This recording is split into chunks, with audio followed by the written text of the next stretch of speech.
Hello there. Star Trek stream is now live. Yes, Star Trek. So we're watching the first two episodes of season 2. Now, before we start, if you haven't seen season 3, go away. We are Go watch starting it and then spoilers come this back. week. Yes. You are no longer safe.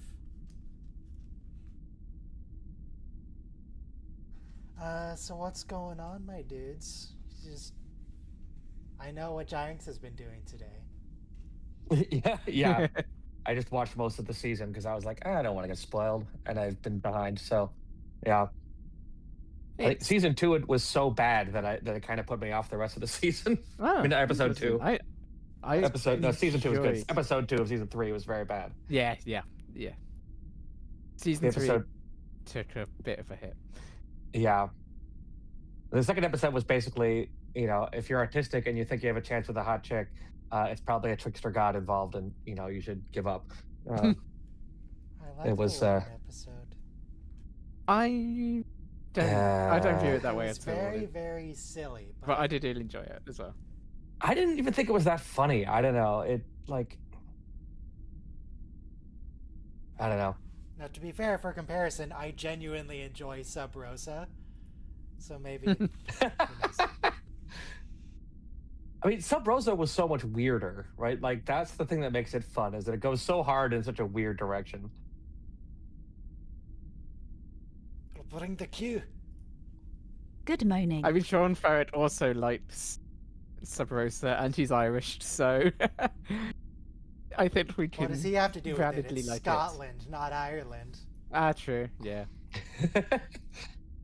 God. So I feel super weird today because my dog isn't here. My dog's staying at a friend's house Aw. today just for fun. And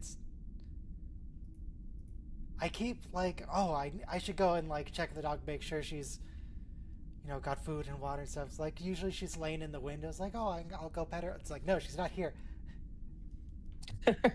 This is the first time I've been home without her for the past 5 months since I got her. Wow. Ooh, that's been a while. She even comes with me to work. I'm with her like 24/7. Aw. Yeah, office dog? Office dog. And now she's not here, and it's weird.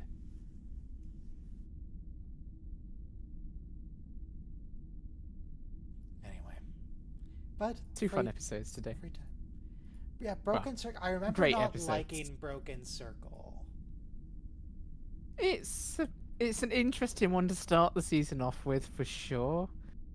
But it is a reasonable episode, and I can see why they did it to set up the episode 2, but episode 2 would have been a better starting episode. Yeah. Everybody loves the Courtroom episode. Courtrooms are the best episodes. They are. Every time. In every series. Let's see, what's been going on other than Star Trek? I've been playing Stardew Valley, which I've played many times before, but now I'm trying to get 100% on it instead of just vibing. Hmm. I'm close.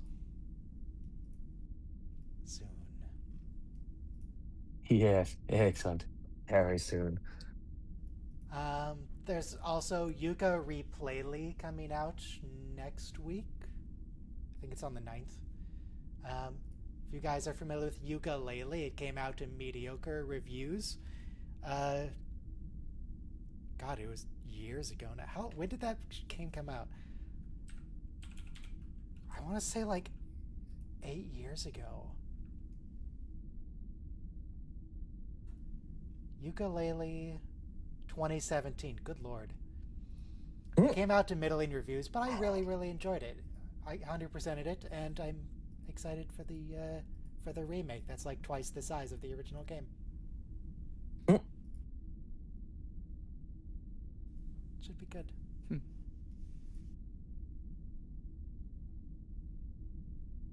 Also, that week I will also be giving my dog just the same person to watch for a day. Also, 5, 4, 3, 2, 1, play. Because we just started Did doing you a guys thing where sit- we're just swapping our dogs each Sunday.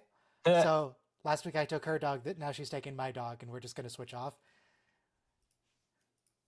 So that means when the game comes out that I want to sit down and binge, Avid won't be here to distract me. Just coincidentally. That wasn't planned. That wasn't part of the schedule. Sure, it wasn't. I'm joking. Speaking of upcoming game releases, did you guys see there's going to be a Magic expansion Star Trek next year? I'm about as unhappy about it as you can possibly be as a fan of both Magic and Star Trek. Like, I just like, no, please, no. It's just painful. Yeah, I So- just don't want to focus on their actual Just IP cringe. anymore. As someone who does not play Magic, who I've played like 2 games of it in my life when I was a teenager 15 years ago, it feels like Yeah.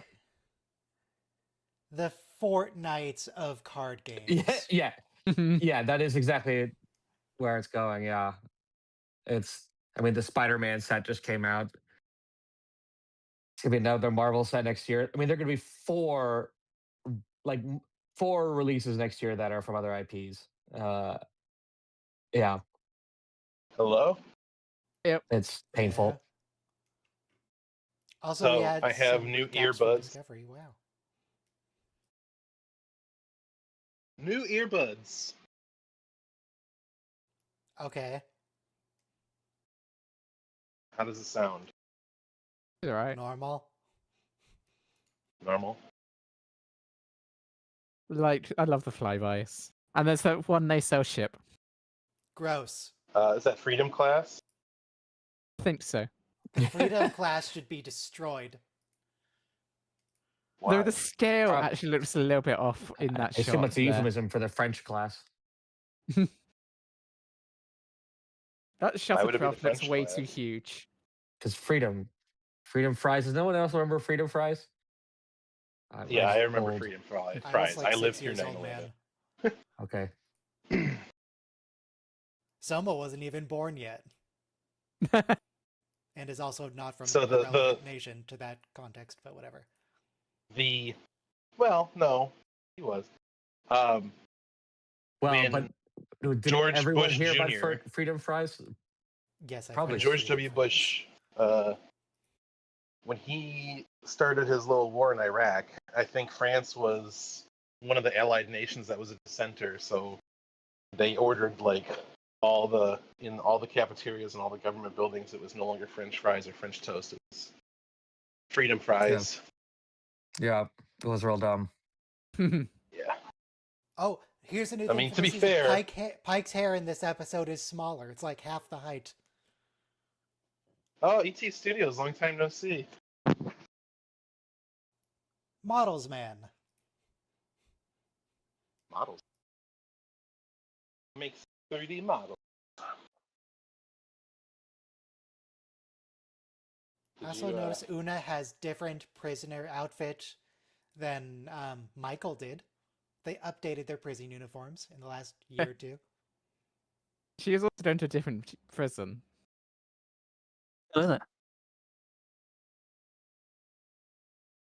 For some reason, it How feels we doing? weird that Una and Michael Burnham were the exact same rank when they were in prison.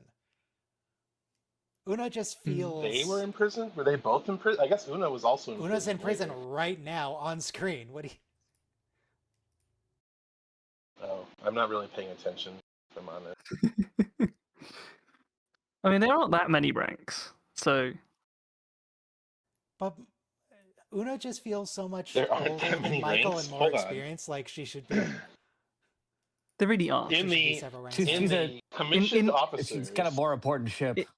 In Discovery, there and in this series, they don't focus as much on the middle ranks. You've just got Yeah. ensign, Yeah. lieutenant, Hey, wasn't sergeant, crewman? captain. Wasn't Yeah, Berman yeah, like, and crewman, Lieutenant- and no, crewman. Berman was that aren't commander, wasn't Lieutenant- she? Berman was. She was actually Burnham was actually like fairly high ranking on the Shinzo, wasn't she? She was I the thought first she was. officer. I thought she was That's what I first ex-officer. thought. officer, Yeah, yeah. yeah. So you got crewman, ensign, lieutenant. So it's junior not grade, so much as lieutenant, middle rank as that. Yeah.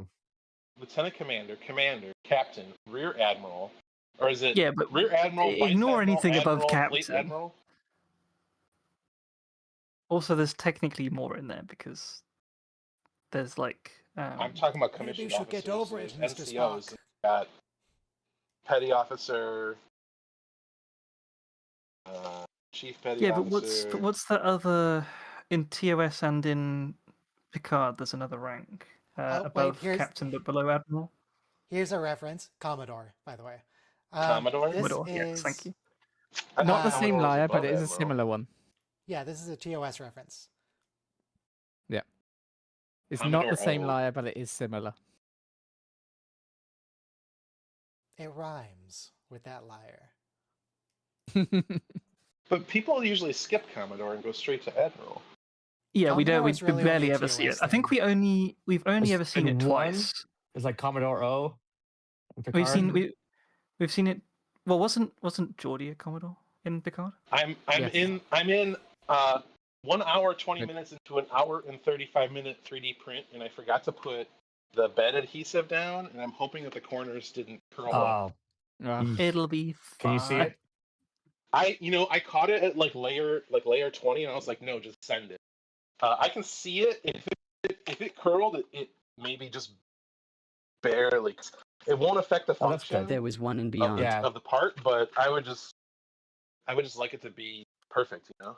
I mean, if you can see it already and it's not curled, then it's probably fine. It's not going to curl more, I don't think. Not after layer 20, I should think. The part that concerns me is that the one corner is very sharp. I think that if any corner is going to curl, it's going to be that. Yeah, auditors! In fact, what I can do. Look at all these auditors. They're so good at their job, making sure everything's ship shape. I mean, it's definitely shaped like a ship. Yes. That's easy. They don't need to send people aboard for that. How'd you even tell from the inside? It's true. It's disadvantageous. Can you guys see that?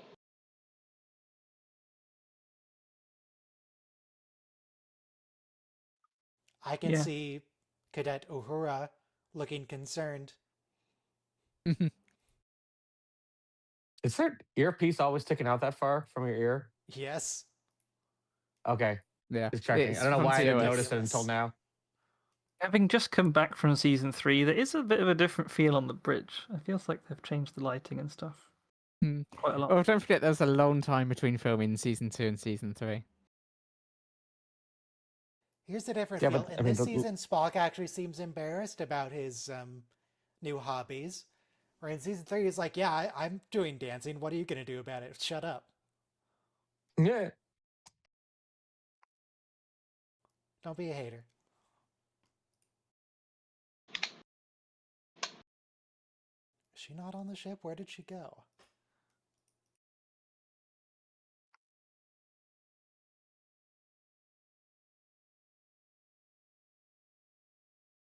Is this April? Yes. Actually, no, it's September. Yeah, talking about the Admiral, Robert T. April. October on Wednesday. Yeah. It's done quick. Annoyingly, because of the Europe event, I just can't Delosium move by far. down our icons at the bottom. I can't get it larger, the timer. I thought What? I'd get The more Klingon show. comments about how cool the G-code visualizer, real-time visualizer is. They've changed how the interface works, haven't they? They put the event over the button to move all the cameras down. All the people. So I can't physically click that button. So I gotta look and see what coupons there are for dinner today. Let's see what we have. If you take Discord and turn it into like a portrait layout, don't full screen it, then you can click it and then go back into full screen.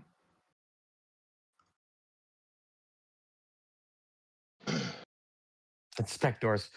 He really goes hard for the OR as or. Thank you. That worked. Just a little workaround. Also, you can't just tell inspectors to go away. That's illegal, Spock. Are you going to steal the... I think this counts as a reference just because of how many times they've done it. Yeah. I mean, I wonder how many times the I think Enterprise has been stolen. Technically, it is a direct reference to Star Trek 5... 3. No, Star Trek 3. 3. Yeah. Yeah.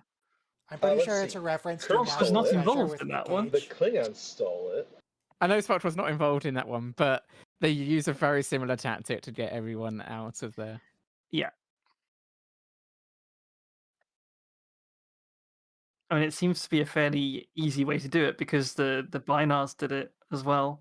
Mm. So Oh, Binars did. Data did it. How many times did Data do it?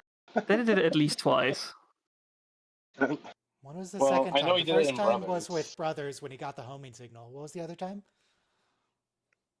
When was Did you it? say he locked it out? When, I don't know. He unlocked it for the Borg. First contact. Or was it Law who stole it the second? It wasn't forgetting stolen what the second by time I'm was. so Lore. sad they move things around here. Like this shot hits in the wrong place and it bothers me every time. It was so well synced to the music in the first season. Like they did with season 3 of Enterprise.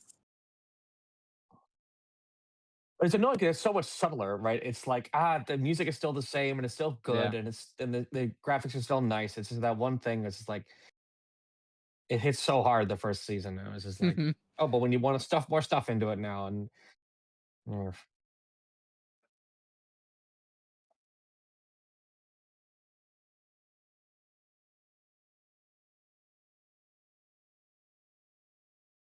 You know, another time Spock stole the Enterprise was when he stole it from Captain Kirk and made it his own ship. Do you count Mirror Universe, Spock? No. Spock did steal the Enterprise in TOS. Mitchell, this is such a crime. Even the Can't do Ferengi this. managed to steal the Enterprise once. True. Yeah, that's just embarrassing. And they didn't even do it in a special way. They just boarded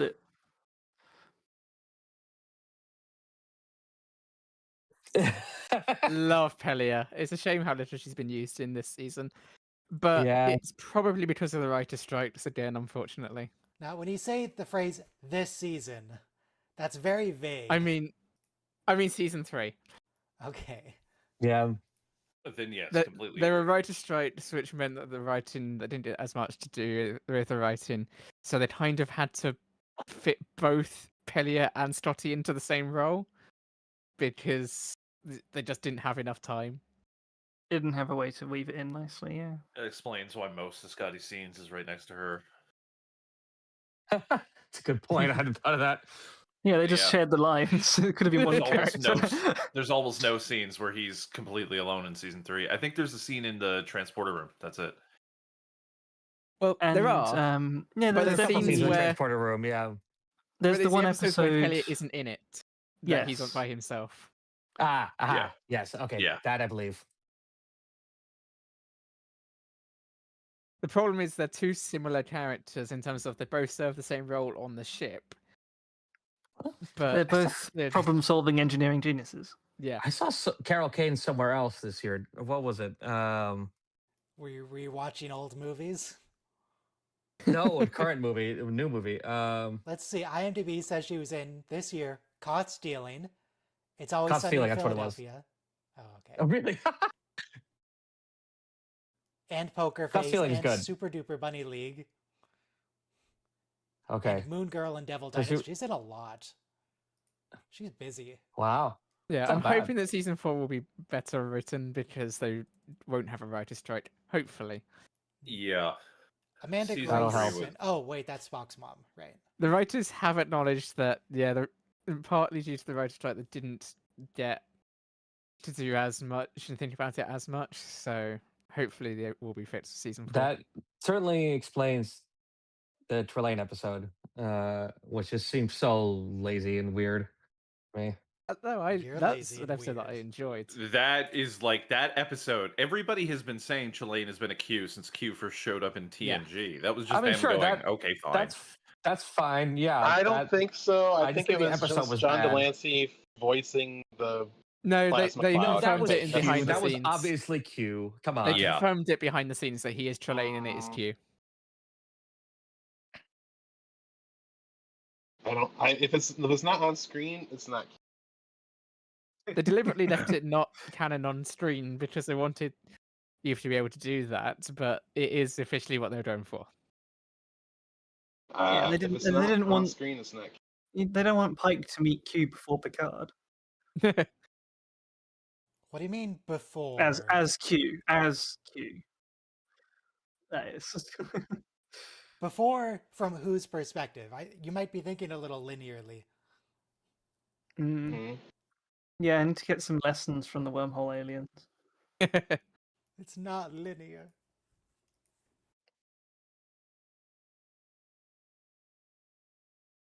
Baconator combo. They better do something fucking interesting with the Lanthanites and just not let Pelia disappear.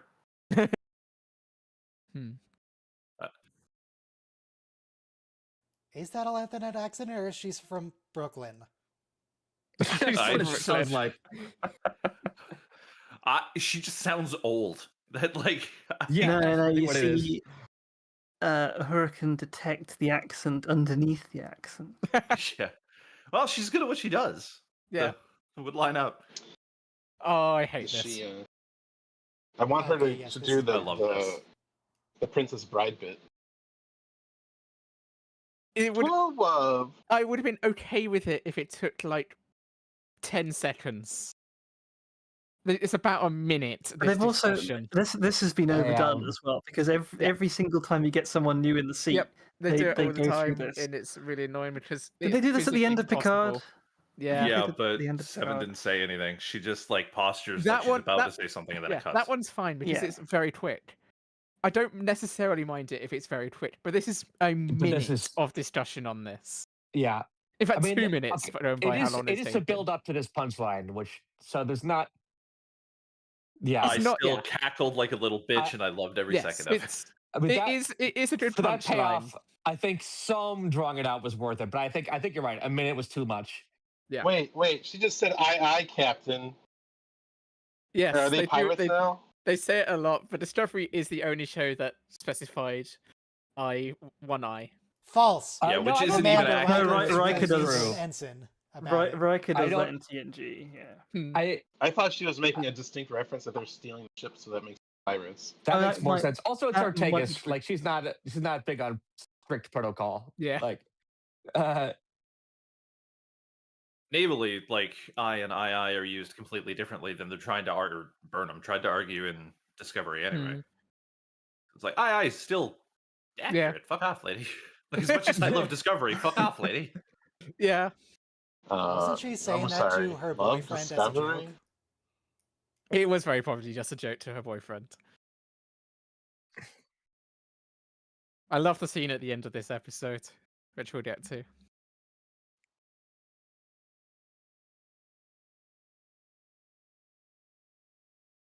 That are not holding it by the handle. I mean, neither do I, to be fair. When I pick up my coffee mug, I don't hold it by the handle, and I can't tell you why.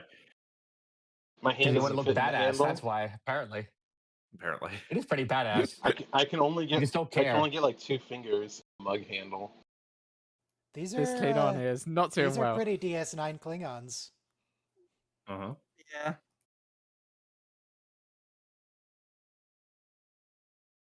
Yeah, given Deep Space Nine made the reference, it's weird that these guys have ridges I and Enterprise. I'm fine with it.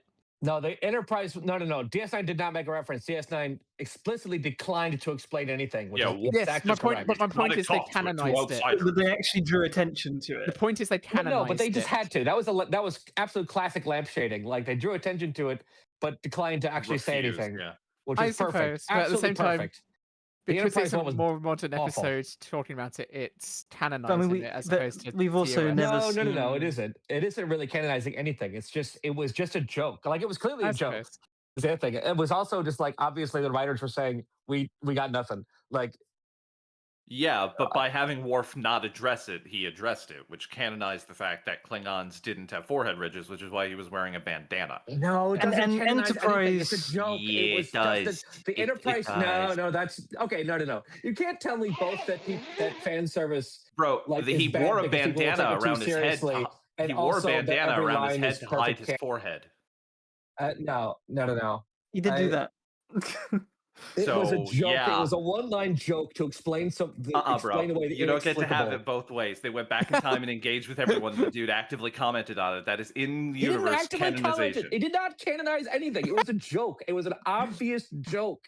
Bandana. It was just Probably yeah enough to end there. It was much better with just left alone than Hey, look, it's Enterprise Christina. trying to actually make it more specific. Yes. We're talking about that there's a group that wants to start the war again. That's Klingons. That's their whole deal. That's not news on. Their whole Yes, you have culture is discovered starting Klingon. wars.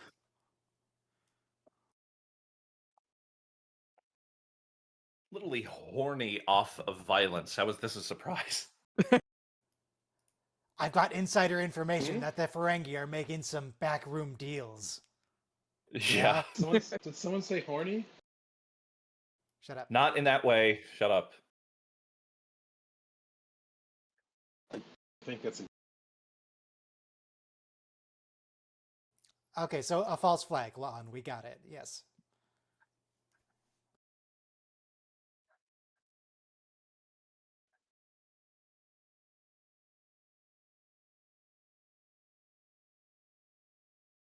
Oh yeah, this is the episode with Horny? the crossfield class. Star Trek? Yes. Well, the Crossfield class primary The hull. correct crossfield class, the one without the spore drive nacelles. Well, it's the primary hull is from a Crossfield class. The secondary hull is from another ship. They specifically call it a crossfield class in this episode. That's why I was like, wait, what? I had to go looking into it after it aired. so we got 2 episodes today. This is the first episode, yeah. Yes. Yes, It's sir. this episode, Could which be an has a bunch updated of Crossfield. punching, and then the next episode, which is a courtroom. And it is up there with all of the other courtroom episodes in Star Trek. Yeah, fucking fabulous. What's your guys' favorite courtroom episode? I'm really partial to the one where Worf blows up a civilian I transport. do like that one. I do like that one. Measure of a Man is- counts, Measure, right? yeah, Measure of a Man is the other That's the answer. Although, I don't know. Actually, come to think of it, I think I'm going to say Drumhead. Drumhead was also Well, good. Drumhead's great. The one Yeah. with the most personal meaning to me is next episode. But I do like The Illyrian the one? old ones as well, yeah. Yeah. I forgot what the name of the episode was. Ad Astra per Aspera is next episode. Ah, yeah, of course. They put that on the Should've been. poster? Yeah, that's why I You should have could've remembered led it. with that.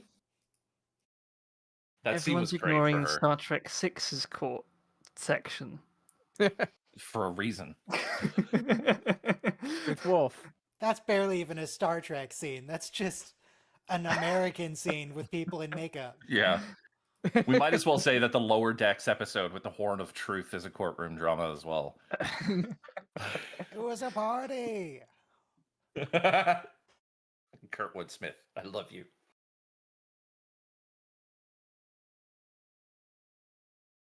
She looks a lot like that the Klingon, half Klingon lady that was with Worf, and I can't remember her name. Kalar. Thank you. The one who shows up in a like photon torpedo. Excuse me, it was No, a it was Class Class 6 8 probe probe or something. Class 8 Pro. Totally that's- different. Ignore the fact that it's the same prop. Yeah. Yeah, it's just the same casing because they fire out the same tube. So it's a modular design, of course. And yet somehow they I mean, still makes sense. fit a little warp drive inside it. I always It's a assumed that thing sustainer. probably was, yeah, like it generated a warp field around it, but the ship itself that fired it was probably, I have no idea. I've never actually looked into them, but that was my assumption. It has warp sustainers, not a warp core. Yeah. Yeah. I It mean, has to be the saucer fired at section, warp if you wanted to stay at warp. the saucer section is capable of doing that to a certain extent in I the mean, next gen. the photon torpedoes are capable of firing at warp, so they have to have a warp sustaining thing on them. Yeah. Yeah. Most photon torpedoes don't have a Klingon woman inside them. Fair point. Half Klingon. Half. Is she half or The fists. I always find it interesting the different ways people pronounce antimatter. I feel like whenever it's a sci-fi show, they say antimatter. I find that if they're like get like Spock and then we'll probably say antimatter. Almost certainly. On just go Yes. antimatter. I know Spock loves Cortana says elongating a vowel. antimatter. It's just whenever someone has to say matter, antimatter, reactor, and the various ways you can say it and how long it takes to say. Sensors.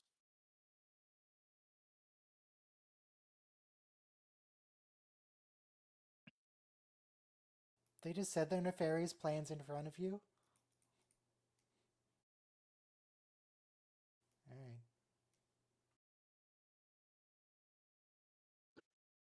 and then Chief Spock was J. court-martialed because he Who's stole a this starship. Who's this kid? Where's Kyle? Yeah. I have. Yeah. It's like whenever I they don't call the know. transporter room and it's not O'Brien. Yeah. I don't know why they bring this guy in for a few episodes, and I don't know. I was kind of expecting them to have a bigger role, but no. They probably it's can't just bring him this. in too much because he's like 14 and there are laws about that.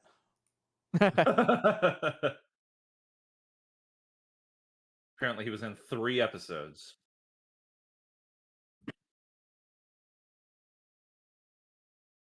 Ooh, this scene feels a little JJ. With the It does just a the ship little, on the yeah. ground.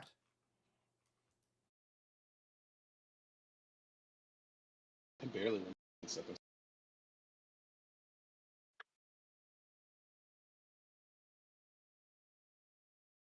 MDB has officially put the number of episodes of Strange New Worlds, the entire series, into their website. There Wait, are what? 48 of them. Or is it 46? 46. of them. 46. They More than I couldn't make thought. it one more. It's Star Trek. Oh, yeah, that is frustrating. No, it just means that the first episode of the 4th season will be 47th. No, there are 4 episodes of 10 seasons. I'm going to say that again. 4 episodes. I'm going to say it a third time. 4 seasons, each of which contains 10 episodes, and then a 5th season containing 6 episodes, for a total of 46 across the entire run. I see. So what you're saying is they have to get another one. They need 1 more. Hey, 4 more. If they do, Yeah, they could do a movie. TV movie. Yeah, The movie will be the 47th. but presumably the last season will be a 6-part finale anyway, so that'll be basically a movie. Well, they are taking us from where season 4 ends to the end of the show, basically. That's what they're doing with the 6 episodes. Yeah, connecting or Strange New Worlds to TOS. Right. Yeah, so So it'll go right up will to- be. It will just be a it'll- 6-parter. In other words. Basically, yeah. Yes and no, but it'll have a story throughout it, I would expect. I'm guessing they're probably going to time jump a lot throughout it. Yes, yeah. It'll take us up to Captain Turret's first day. That's what they said.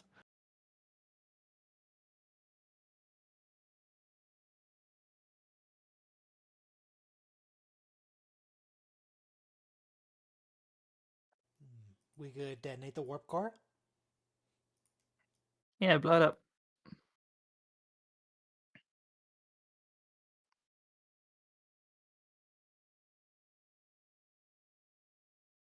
You know who could waltz right up there? La'an. Worf. Benga's pretty good.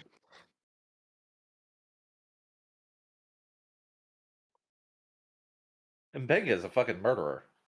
Oh, this scene. Federation fanboys built their own replica.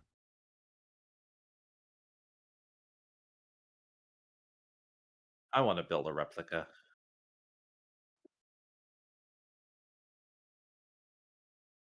And just do it. Now Mbenga's a murderer. Well, no, he fucking he stabbed a fat Klingon in the ass. Yeah, well. Now he's going to do it some more.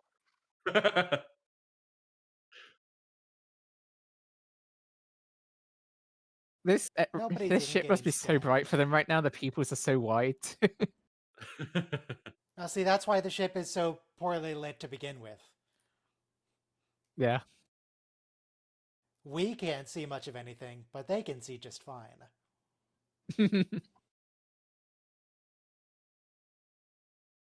I assume it's really dimly lit so we can't tell as easily that this is the Enterprise. Yeah. This is the Discovery for the most part.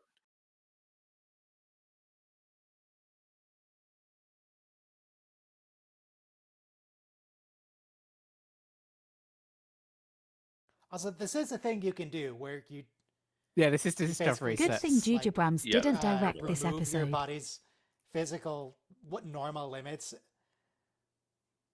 but you end up Yeah. kind of like broken at the end of it. Like they're gonna Wait. have lifelong damage from this. Mhm. We can't gloss over the fact that Texas speech just Ginger Brahms. That was great. Thanks, Texas speech.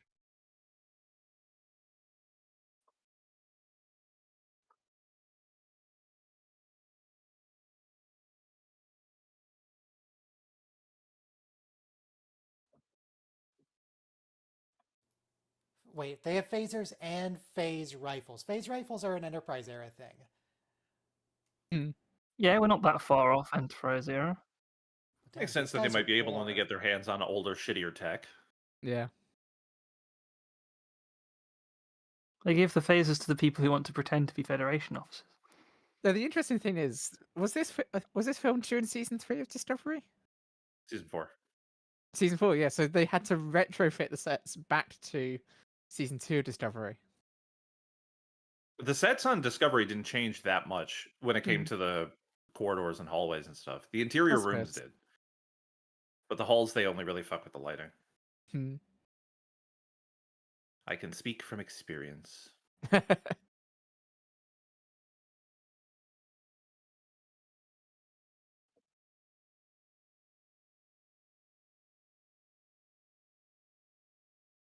Very lucky for them that none of these people have a gun. Not even Yeah. a phase rifle. Or a knife, or a dagger, or a sword. Or training. These people Oh, have there we rifles. go. These people have guns. Or, yeah, back to they don't have any training. Terrible. People with aim. guns weren't Klingons. Yeah, they're That's human mercs. sure an interesting way of removed. transitioning down the ship. Yeah. Just wanted something visually interesting, I guess, but It also doesn't really make sense. yeah. Would have been interesting if like they reversed the gravity or something, but Just use the Jeffries tube. Yeah.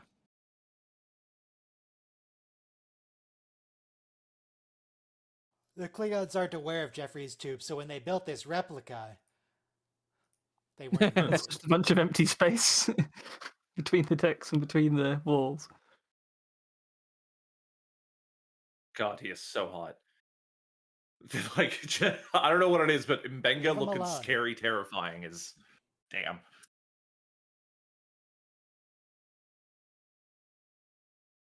What I do really like about this scene is it makes you think that Mbenga's going to save her, and then she saves herself. Yeah. She just needed a distraction. No damsel in distress here. Damsel causing distress.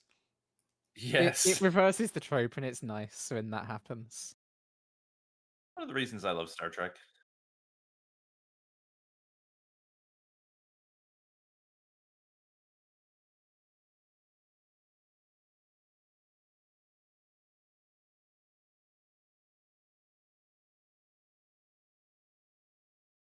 I am curious if there were any seizure warnings giving out on set before they filmed this.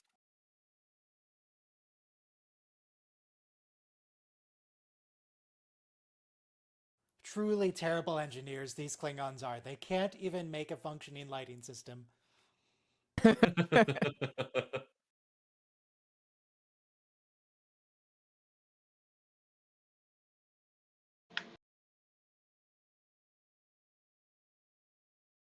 Interesting that Mbenga felt after her.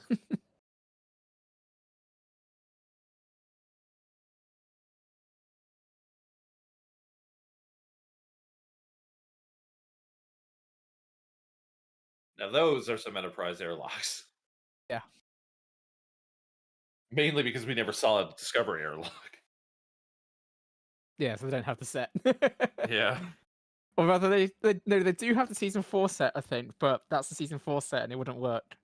Yeah, unless you want programmable matter showing up in the background, it's going to be a bit fucky wacky. I think there's one scene where they use the airlock in Discovery. Which one? I don't remember, but I think they do use it once. I know there's an episode where they talk about. It might be the first episode on the Shenzhou when Burnham leaves. I'm not sure if they show her going out of the airlock then. I know there's another scene where they blast Stamets out of a wall, and an airlock has talked about it, but Yeah. actually, no, that was the airlock. Anything's an airlock if you open it. You're an airlock. I mean, Yeah. I once I close my mouth, the air is locked in. Fair.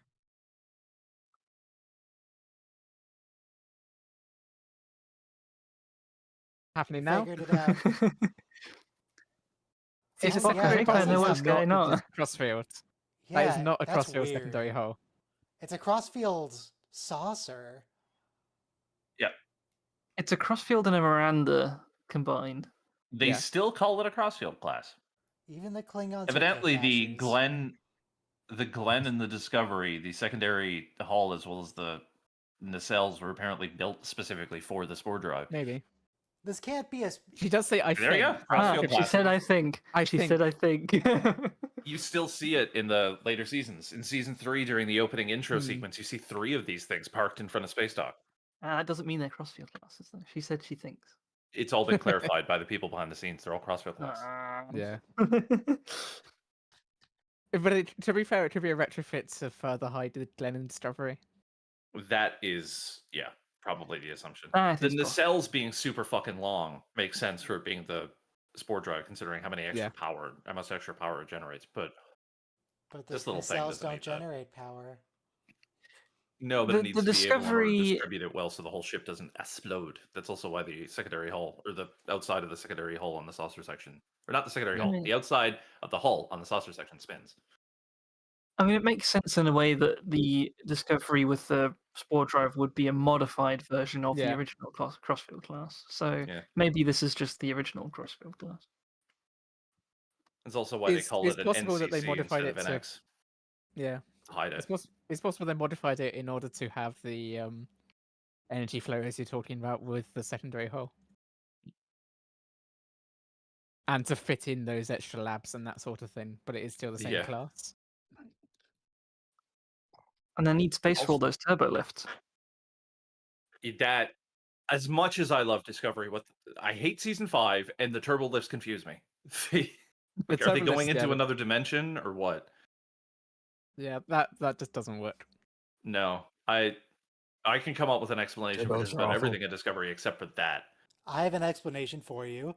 It was originally supposed to be set in some alien dreadnought, and then they only changed it later to be in the Enterprise, but they already had the CG made. That would probably Or the make sense because Discovery. you do have. That is the episode where Osira's ship, the one that like entangles itself with the Discovery. That is a big fucking ship, so it would line up with that being the theory. And I'm pretty sure that has the been size of the two explicitly ships here stated. does support that it is a crossfield directly, Oh, okay. because the crossfield is still larger than the Enterprise. Or about the Mostly same size. from the secondary. Yeah, the saucer section is similar in size, but a lot of the size from the Discovery comes from the secondary hull being flat. It's just a big long line. Why not yet, Spock? Because he said no. So they got in the message from the transponder, of course.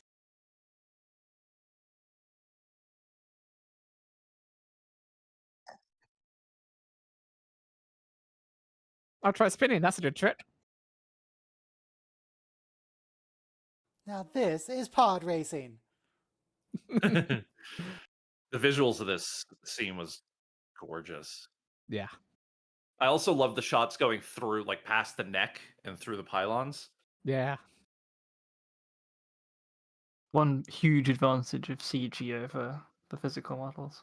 Yeah. Doesn't always look quite as nice. There are certain moments in which they use a model, but yeah, fuck me, they look pretty fucking good for the most part nowadays. The one thing I don't like about the new era of CGI is that they tend to make the scaling all weird and make things much closer than they need to be. Like ships are always so close visually compared to what you'd think they would be. Yeah. And planets and everything as well just seem way closer. Like space just feels small, whereas the advantage of not having much to do to add visual interest in the older series meant that things felt further apart. It's fair.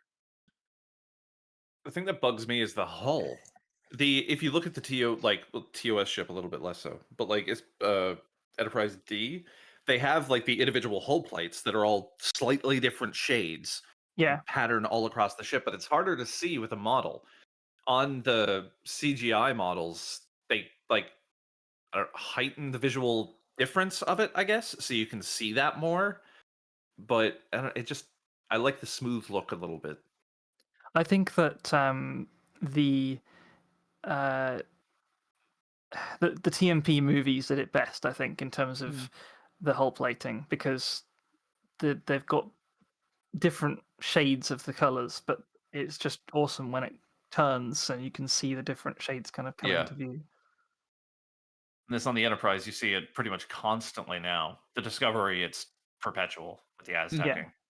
Yeah. Like this. I mean, it's nice seeing the reflections, especially off each individual hull plate. Like, you can actually see the individual reflection. That's neat, but also, nerd wine. Spock's response here, reaction is perfect. I love Ethan Peck. Yeah. There's no way Chaplin and Benga are far enough away from the exploding ship, right? Yeah. They weren't going that fast. And there was outrunning an antimatter explosion. That's why this happens.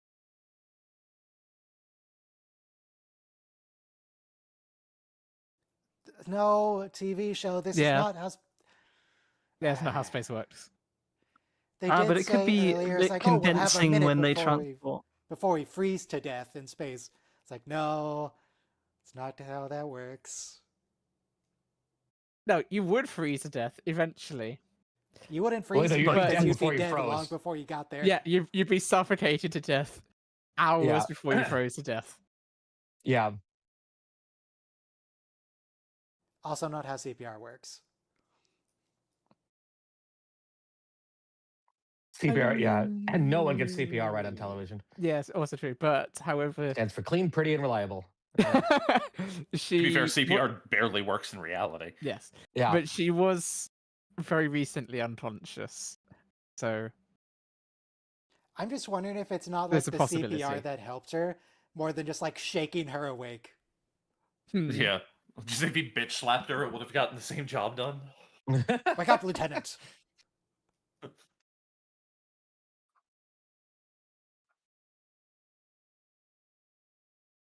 I love that line from Spock. He's like, I just don't understand why I would lie to you in this situation. Yeah.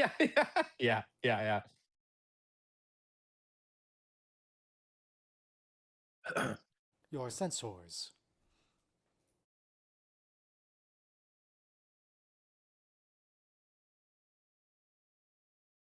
Sounds like John DeLance. See, this I like because this is used in the propaganda.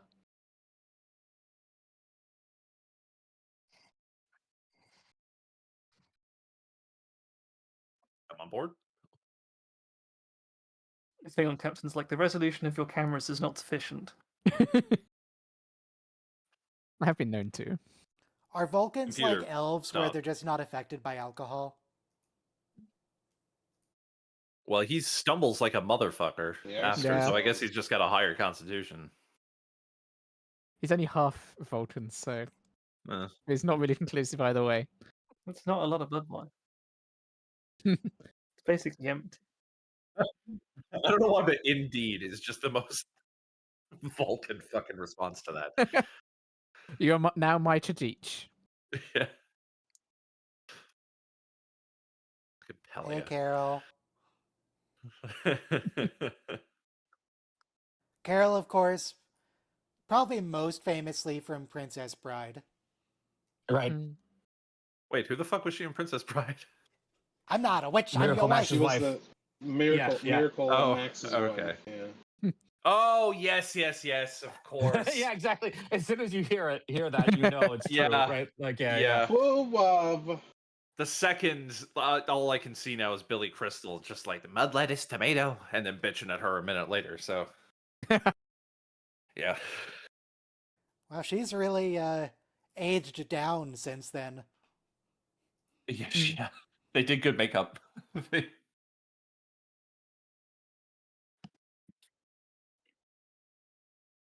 Little queer metaphor there. Yeah, I'm not entirely sure what she meant by that. I assumed the first time around that she meant lanthanite. I mean, she does mean lanthanite, but it's a queer metaphor of hiding in. Oh well, yeah. I'm on it. Reading Lord of the Rings As a is gay, really fun nowadays because you get lines that I at least like to interpret as Gandalf gave Bilbo an LGBT look. Oh yeah, queer look. Yeah. Valid. It's also funny how often people ejaculate in old books. I was rereading a James Bond book recently, The Man with the Golden Gun, and in it, Bond says that he thinks Francisco Scaramanga is gay because he cannot whistle. What? I'm not sure where the fuck that stereotype came from. Can you whistle? Yeah, there's apparently an old-timey stereotype that homosexuals could not whistle. I mean, okay, the obvious social purpose of that is so that straight men can prove how straight they are by whistling.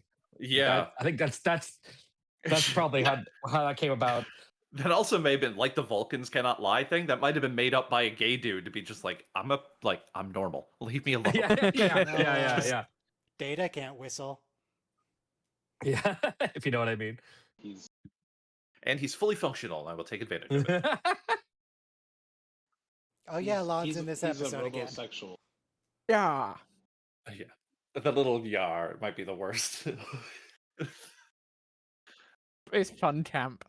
What did I just tell you, Chris? Oh, sorry. Spock.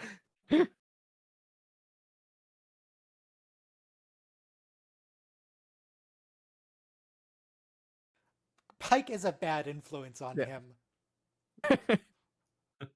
Yeah. He even kind of looks like Pike here. Like when he's hungover, he looks like Captain Pike. Yes. The furrowed eyebrows. The forward rest of the crew still on the Enterprise as well? Because April says you risked hundreds of lives, and there are hundreds of people on the Enterprise, so they were still there as well. They evacuated most of them though. That was the inspectors that they got out. Was the whole crew there? I thought okay. I don't know. That's my point because April said you risked hundreds of lives. Yeah, maybe okay. I guess I had in mind more in the movie where it's just a skeleton crew flying the thing when they steal it. Yeah, they don't actually specify a skeleton crew in this episode, other than they don't have a chief engineer, that's a Star but that's Wars because show. he's dead. It's the wrong franchise. It's a good show, though.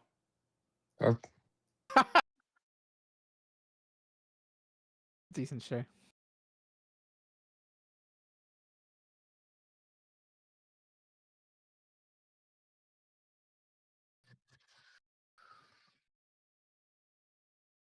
Oh my god, you broke Spock.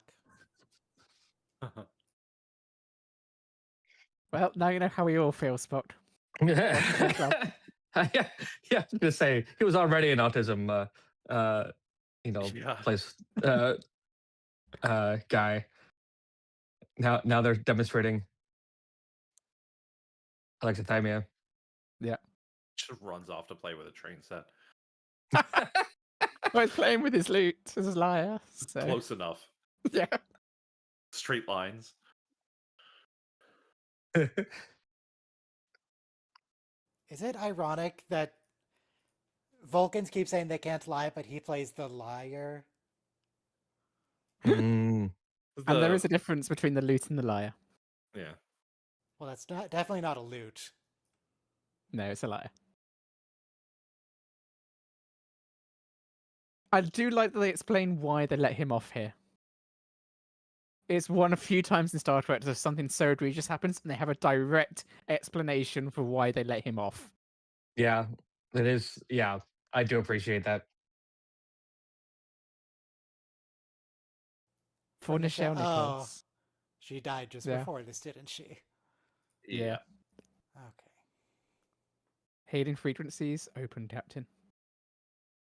I fucking love her. Yeah. Anyway, next episode is at Astra per Aspera. Going to court. At the end of the last episode of season 3, Uhura says hailing frequencies open, Captain, which is a direct reference to Uhura in TOS. Oh yeah, she even looks like she turns in the yeah. It's she also even turns the exact. It's one of the lines they positioning used and for this everything. Prodigy episode.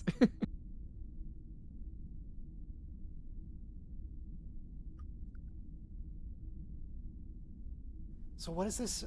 Through to the stars, through struggle? With through strife. difficulty? To stars Strife? with strife or something like that. Yeah. Or through strife. Yeah, there was a lot of strife getting there. Is it to the stars? To the stars we aspire. No. No, it is it through means strife. Yeah. Like it's per means through. 5, Yeah. 4, 3, 2, Through hardship 1, to the stars. play. Yeah.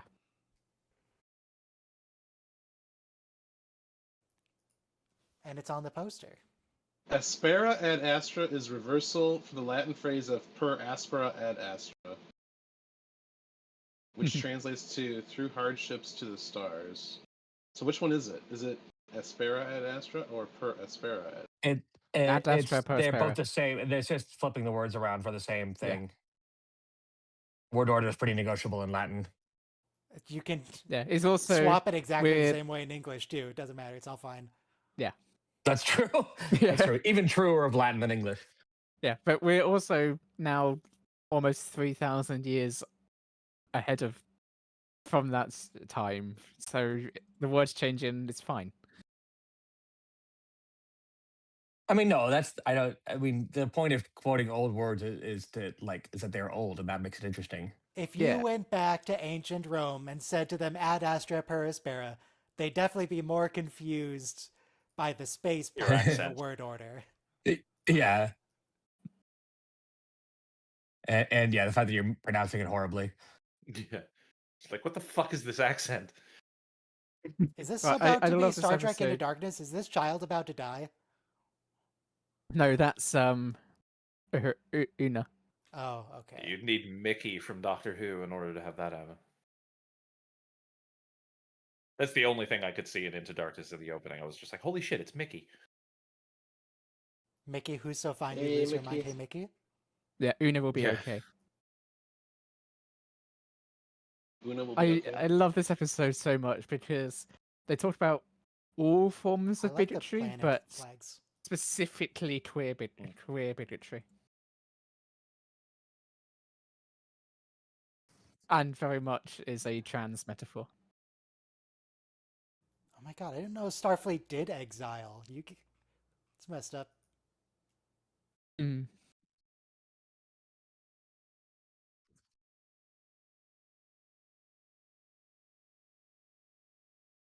And we have direct JAD officer. So this is very directly building on the US military trials.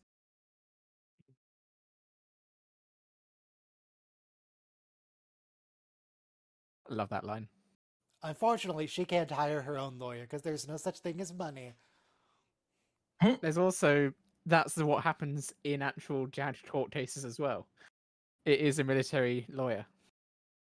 I'm sure the Ferengi could provide. Can you imagine what a Ferengi lawyer must be like? The book would be hundreds of pages long. They just have like a meter on their shirt. You gotta put slips of Latin in them just to talk to them. All you do is and all they measure actually bank do is accounts and whoever's negotiate. his baker wins. Yeah, they just negotiate bribes. Well, that's what lawyers do in real life, anyway. So I love that Pike literally just bluffs and says, "I'm gonna put my life on the line for this. It's on you whether I live or die." I hired a lawyer once for a drag racing ticket, and he went in a room with the prosecutor, and then he came out and everything was all set. And I assumed the conversation was something like, "Oh, I'll see you next week at the golf course." Yeah, like.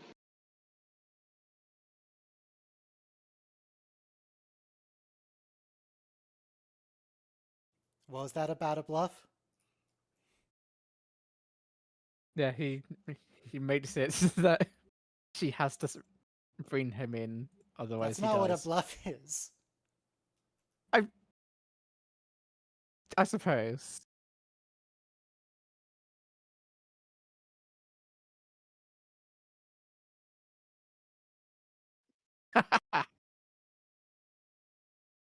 Love that exchange.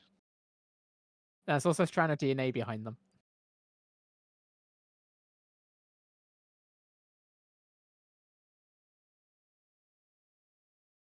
Is the last time they did like a bigotry against queer people, was that Enterprise with T'Pol? I think so. The last time we got one of these metaphors? Yeah, as actual bigotry against queer quite people. possibly, yeah. Discovery went out of its way to like cross over that because I guess we've been through enough. So they were just like, all right, we're gonna light up on this. DS9 and TNG somewhat had bigotry against like with the Trill especially. Yeah. Like that was very tragic the way Dax wasn't allowed to love. But the funny thing is though, sorry to jump in because I didn't hear anything else anyone said about that DS9 episode. No one has a problem with the fact that Dax is in love with the woman. The problem is that you're in love with someone who used to be from your prior life. With an X. Yeah. Which is funny. Yeah, the reason why they do that is so they can have the metaphor whilst having it be more enlightened, which is a good thing because they're showing we should be past this, but this is the conversation that we're having to have today. I mean, the thing that frustrates me a little bit about this one is that like this episode is there's a much better reason for the bigotry. Like there was a whole ass war over genetic engineering, and we decided to forswear it. And like, yes, the point is that it's fearmongering. That is the same reason, the same bigotry behind it is fearmongering. I mean, but it isn't. Like, it's not on the same level. All you had is like just genetic fearmongering. engineering can be used in order to help save so many people. It's been seen throughout Star Trek over and over again. But the Federation is too fucking terrified of accidentally creating a con. If there had actually been, I mean, like, if people being gay had actually like caused a war, it would be much easier to justify, homophobia, but right? The point is that the Illyrians are not that. It's so arbitrary, and homophobia is, and whereas in this case there is an actual like identifiable harm. But the Dax harm also wasn't didn't have an caused issue by with genetic Kel appearing engineering. to be male and being in love with Quark. Also that. But the harm wasn't with genetic engineering. The harm was with Khan, a dude who was genetically engineered. Eugenics. Genetic engineered was still used constantly They were And called it eugenics is used wars. by Illyrians and everyone else to Yeah. no issue. It's just that the Federation are terrified of accidentally creating another bad guy. They're more afraid of the boogeyman than they are The of the reasoning actual behind it is cult. identical because No, we had a the world war over eugenics, by the way, in real Yes. life. I'm not talking about Star Trek here. Yeah. Yes. Sorry, but sorry, I'm sorry. I didn't mean to speak over you, It's Soma. fine. It's fine. But the logic behind it is the same because in real life, the people go, "Oh, these queer people are going to cause harm." And it is harmful and It's. Did you pause it? It wasn't they're just having some timer issues. It wasn't just that an engineered person started stuff. Like there was a It's war not coming through fought to us. by. I don't know. That means Ryan's whole internet may not be broadcasting on the YouTube as well. Oh, probably. There we go. Everything's fine. Okay. Everything's going through on my end. Just Discord Okay. showed like a little exclamation. It's working now. So Yeah, we're good. Discord just glitched. That was Discord problem. It's fine. Don't worry about it. everything's fine. But How are the thing I you? really love about this trans allegory is it talks about privilege and how she's in a privileged position, but she doesn't herself have privilege because she's just been fired. So you have privilege whilst you pass, but it's not actual privilege. It's just having the ability to get a position. Right. Like for example, refugees and asylees, you have to have like documented proof that you were persecuted. So you know, if like the government of your country, which happens to be a different ethnic group, like shows up in the middle of the night with guns, you know, and like threatens to kill everybody, how do you document that, right? So, but you have to get there. And what's kind of cool though, asylum law, you're allowed to like get here illegally, like let's say come here on a tourist visa, and then say like I am Christian, I'm going to be persecuted in my country, so don't send me back.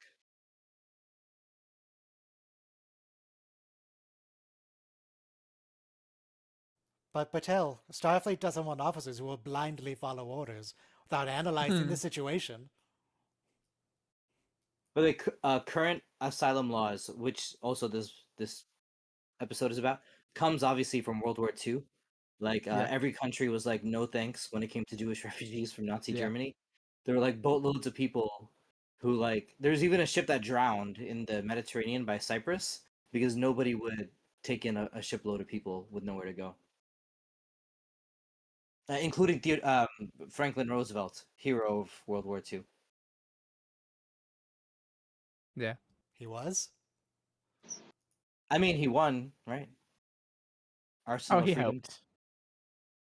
True. But there is a key difference between Starfleet and the American military, and that is that the American military does not let you disobey orders unless you can very directly prove that the order was illegal.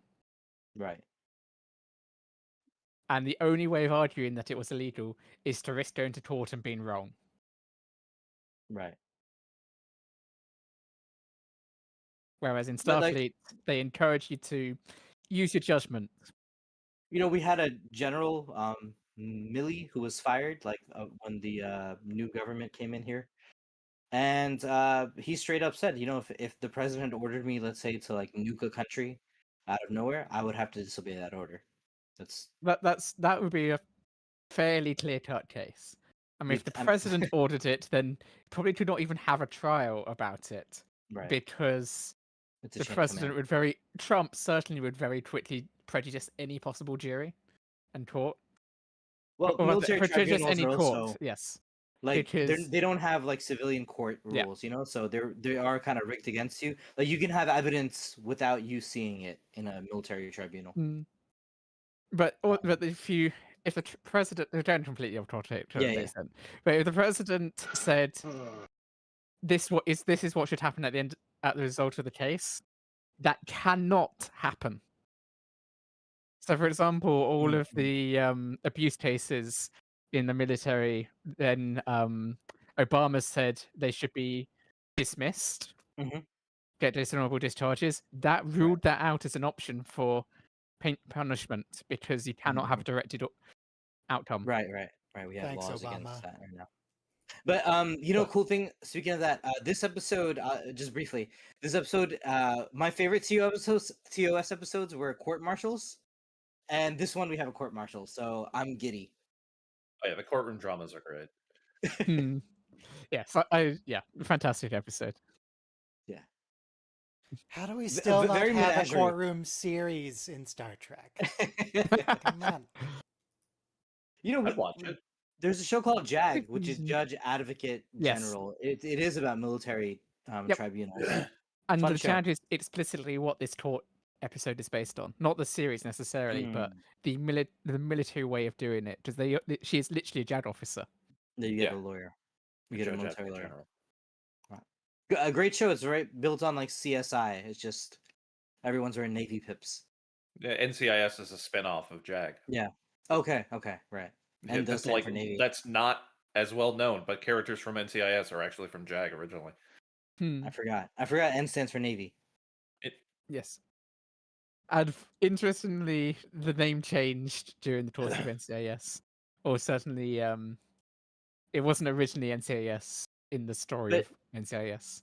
No, but see, JAG is the lawyer, like who can like stop a battlefield operation. He or she can be like, no, that's a war crime, so we can't do that, or they're supposed to do that.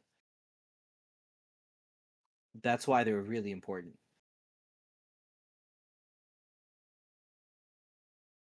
Wondering if they hired her because she's like the oh fuck, I can't remember how to get away with murder. NCIS was originally called the Naval Investigative Service. The criminal was not part of it originally. Yeah. Viola Davis. That's what I was thinking of. Viola Davis plays like a really nasty lawyer with immediate or immensely good dress sense, and this character is basically the same thing.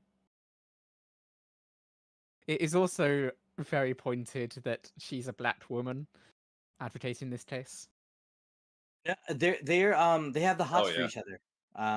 Both her and Una. That's why they left. Like they have a Decker and Ilea relationship. They were friends for sure. I don't know whether there's anything more. Oh, I think they were inside each other, so to speak. Jesus. So to speak? Yeah, the so to speak put That's not after those words is. They were totally boning, so to speak. Let me. They had myself. Coitus, so to speak. They did. I'm saying they really, they were like a thing, you know. That yes.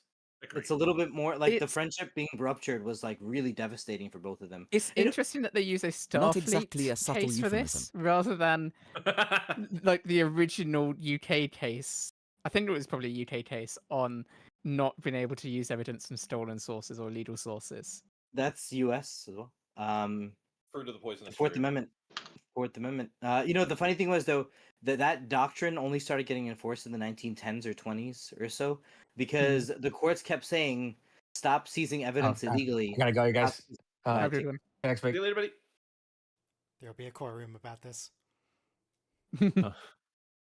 And then police kept seizing stuff illegally. And then finally the courts by the 1930s said, okay, we have a new rule. It's called the exclusionary rule. Anything you found without a proper warrant for the Fourth Amendment is not going to be counted. Yeah, and they still plant evidence then, actually, because therefore there's not actually a legal case. I thought it might have come from a legal case rather than just a rule they made.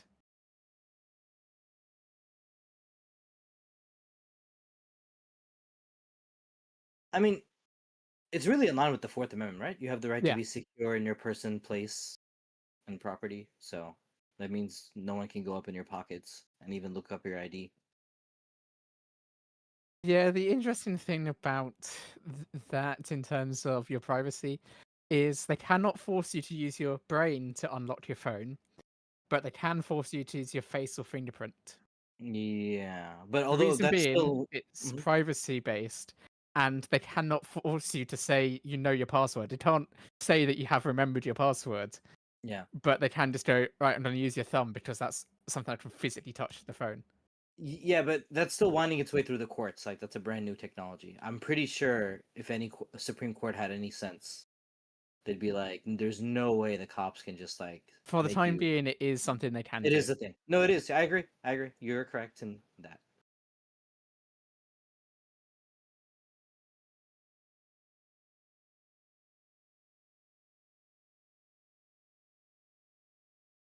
I always love little inspiring speech. Just one, a little one for the road. Oh, that's brilliant. That's brilliant. No, we get the best rhetoric in the Picard tribunal episodes. Although I Mr. love Pasalk this. here comes back in season 3. I had completely forgotten he existed. Yeah, so did I. I forgot he was a return character. I didn't know. I forgot he was a return character until this episode started today. I'm like, oh, that guy. No, same. Same. No, I reaction. did remember him. But I loved this. Just looking at each other, and then Spock comes over in a second. One weak link can destroy the chain of democracy. That is not the line. Sorry. But anyway, Picard has his like arguably best legal speech in that. But the first link the Tarsus chain is episode. forged. The first speech censured. The first thought forbidden. The That first is a freedom denied. fantastic quote. Which is hilarious considering it's not even his speech. He's quoting somebody else in that. Yeah. He's quoting the Satie. judge's the judge's father. No, okay, but that line was written for Jean-Luc Picard, though. I mean, I Yes. hope you all understand that. No, Yes, they wrote but, it for you know. Judge Aaron Satie. How dare you put my father's name in your mouth? That's also not the line. She was so upset. That's She was the such best. a bitch. She was so, but yeah, he upset her. He totally had her rage quit and flip the table over. I love how the Admiral comes in that episode and doesn't get a single speaking word, though. He just comes in and sits down and just gets up and leaves. Yeah. Yeah. I love that guy. Nope, I'm done here. Bye. Yeah, This sometimes is you don't actually- need to say a fucking thing. This Yeah. is a sham. Yeah, that's true though. If he said something like that, that would have ruined the tension of the moment. This is a sham trial. Yeah, I love Spock coming over there and just saying, forgive me for that outburst. What outburst? Is the joke, but it's fun. Yeah. I mean, he's showing he learned humor, right? So. Oh no, he did legitimately know like that was His an way outburst of in Vulcan growing up. culture. Yeah. I love these views of San Francisco Bay. Oh, we're in San Francisco? Okay. This is Federation HQ. Oh right, because the Menagerie one was also in Oh HQ. my god, was that a Vulcan with a... Wait, there was a little portrait of the Phoenix. Which Yes, is there clearly was. just a screenshot, but whatever.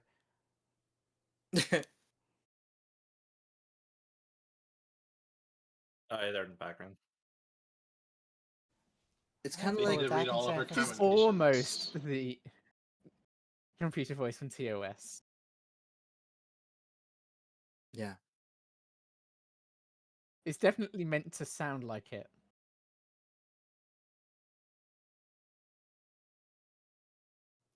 I'm going to count that little bell as a reference, because they use that Yes. in It Is is. that other courts. what was the ship behind Pike? Was it just the Enterprise?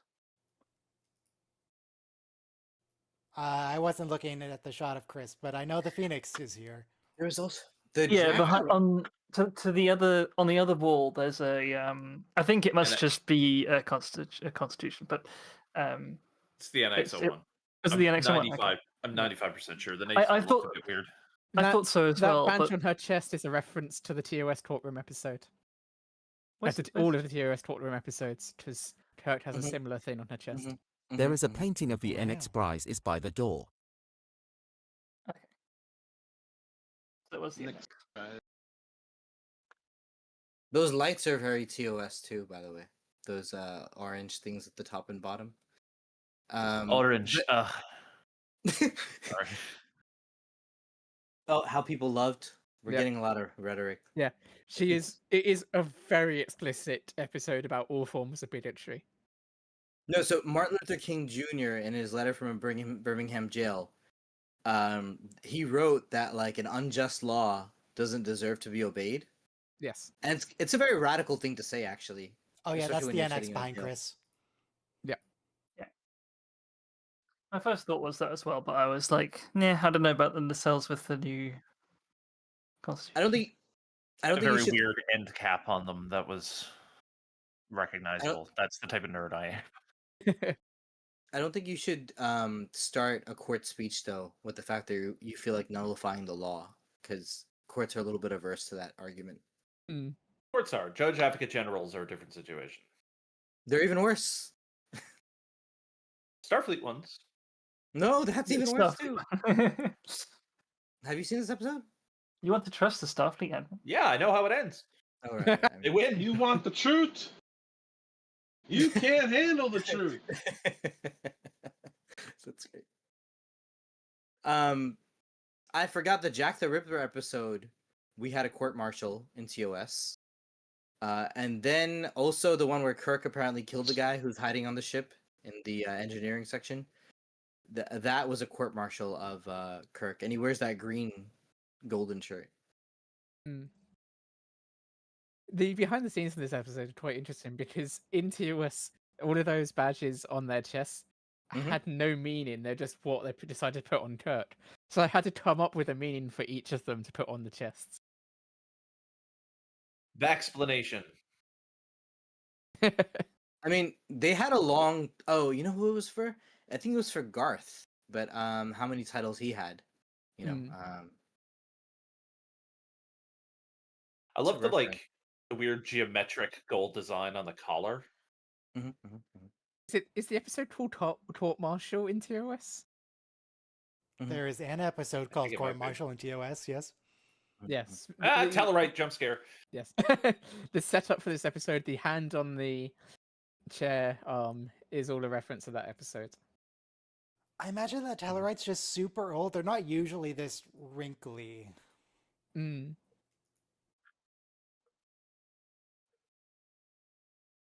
Like, he looks like a Harry Potter creature more than a boar. Yeah. Tommy the house elf's grandfather.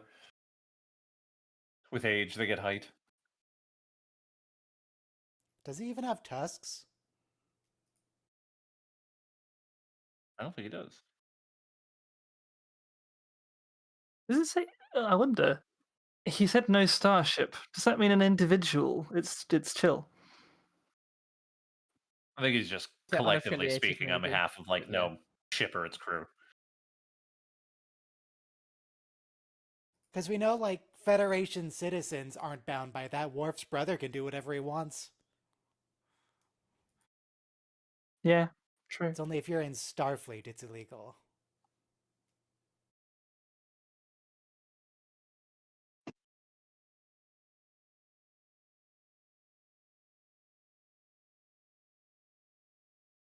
Judge is supposed to fucking weigh in on that, but... Yeah. I think they just gloss over it. Okay, but yeah, no, it's got a point. Answer it. Overruled or sustained? God, the last time I was on a jury, I swear half of the trial was just someone saying objection, objection, objection over and over and over again. Which is how that works. That lawyer was awful. Either one of the two lawyers was awful. Because either the lawyer was breaking the laws very often, in which case they should be disbarred, or the other one was just objecting too much. Sanctimonious. It was the defense lawyer who was objecting to everything, and they were mostly getting overruled, but I figure it's like, you gotta do what you can. Yeah, and to an extent, you do want to object at the time, because if you don't object at the time, then it's just accepted anyway. But there is a point.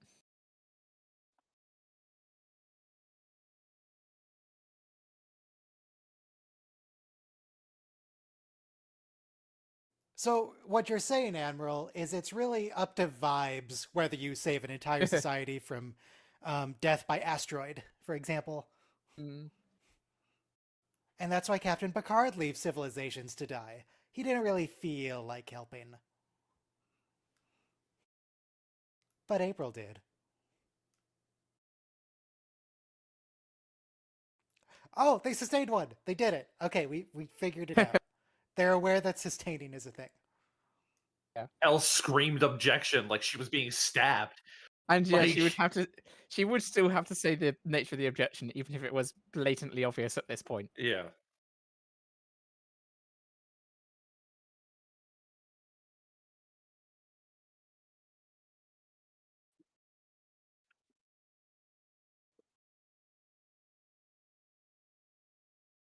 Because Let if her you show cook. that they don't apply the rules universally, then yeah, the rules don't matter.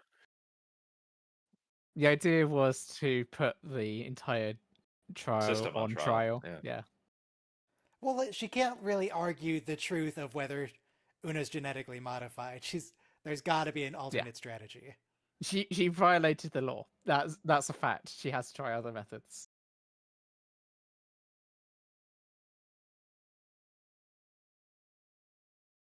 And then he just pours it into his glass. I mean, fair. Yeah.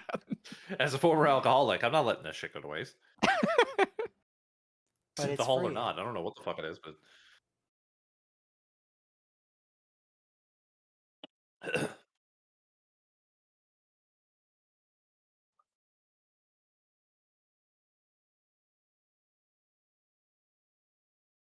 It is the privileged conversation that I love.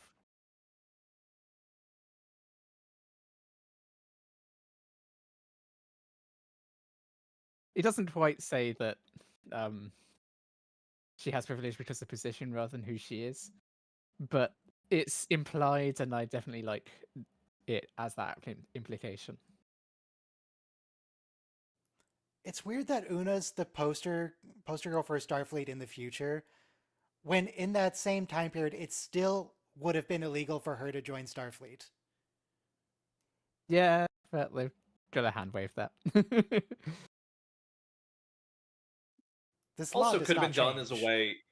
You could still, you can make that as an argument, saying that like part of her being put on the poster was part of the thing in helping get that out of the law, of just But pushing it's it, not saying out of like, the look, law. she's awesome too. I know, but it could be helped to push it out of the law. If you have that like poster out with her as the poster child, then people just go, maybe Illyrians aren't so bad after all. What the fuck is She's this one of nonsense? the good ones. Yeah.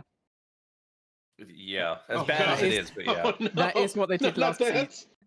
That's what they did last season. They had her say, would I have had this opportunity if I wasn't one of the good ones? Yeah. Fuck, he looks good in light blue. I do like these dress uniforms. Yes. Oh yeah. Quote unquote.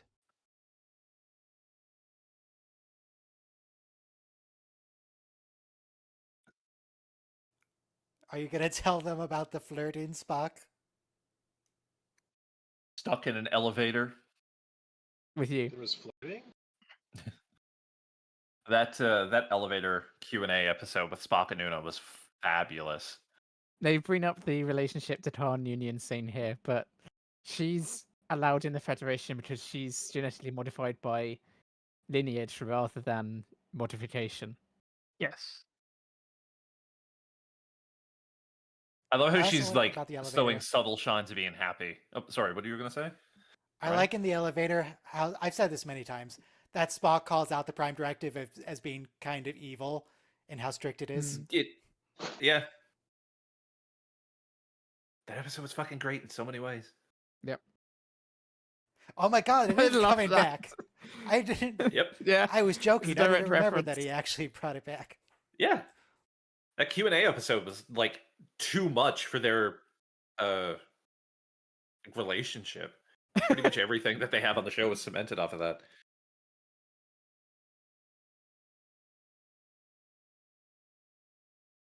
You're not even a general or a major, though, Una.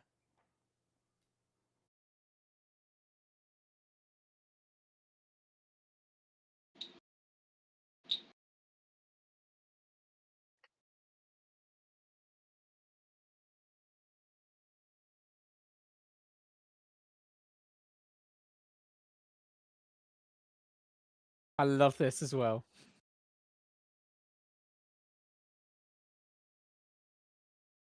Batel, are you on their side now? It seems like you're just setting them up. Setting them up with a platform. He is on the side of justice. That was a reasonable question to ask because he's logical. He should answer it truthfully. Yeah. There is an element of they're arguing based on her service, so she's one of the good ones, so that's why it's fine. But they sort of don't have an option at the moment. Yeah.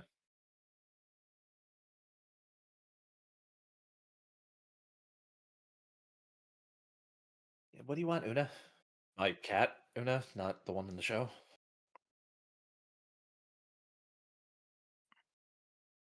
What about your cat? She started pawing at me, wanted attention. Okay. So cute.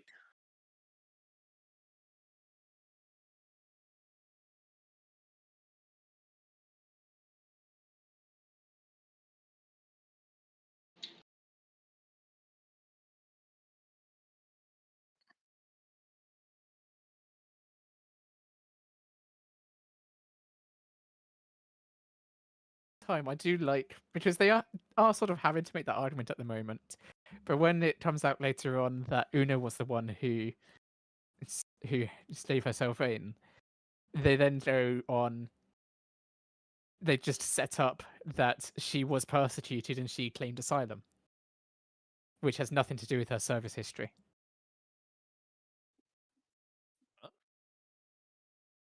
I'm confused. The past scene was about her service record and saving lives and all of that stuff. Later on, it's nothing about that. Oh, yeah. You gotta paint the full picture. Mm. Oh my god, fine, I will pet you again. Una's just a little stressed right now. She's on trial.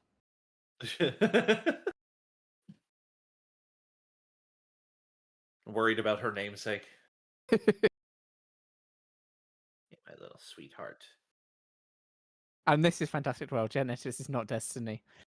Season 3 kind of fails at that idea, but I like that it is explicitly stated here. And also, Season 3 kind of says there is an evil thing, but yeah. Fucking Bethesda could have been so much more interesting. Yeah. They weren't even used. It was just they were just put in there as a fucking vehicle to jerk off about Batel and Pike's relationship. Sorry, I'll stop bitching.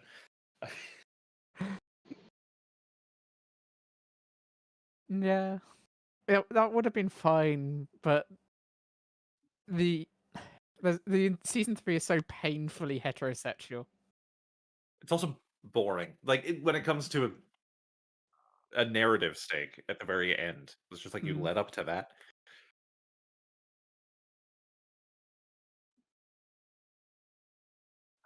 Honestly, I saw the episode and I don't even remember. It was Una. Yeah, that makes sense. Didn't want to live a lie anymore. When I was 14, I used to leave my journal out on my bed just in case my mother would read it and find out I was gay. Because I didn't want to tell her. She didn't work. No. Oof. She did break into my computer a year later and look into the journals that I didn't show her. And that's when she found out. She then told everybody that she worked with and everybody in the family, and then everybody she worked with told their kids, so everyone in the school knew in 2 days. Small towns.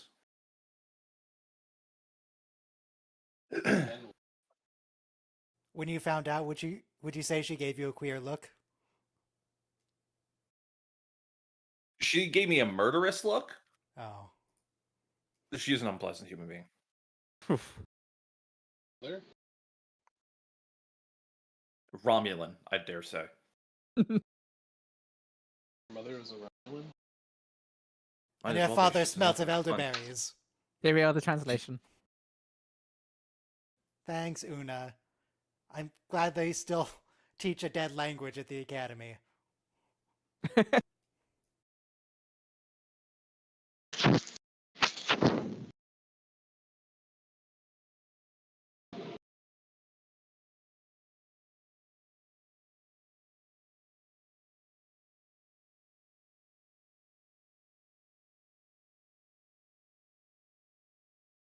Good lord, this episode is just full of inspirational speeches.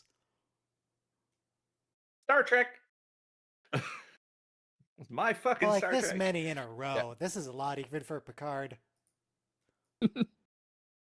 He's just jealous. Sometimes I feel the only reason I come here is to listen to these wonderful speeches of yours. Not entitled to ramble on about something everyone knows. I just kept talking. One long, unbroken sentence, moving from topic to topic. Sorry. Hold on, I have to.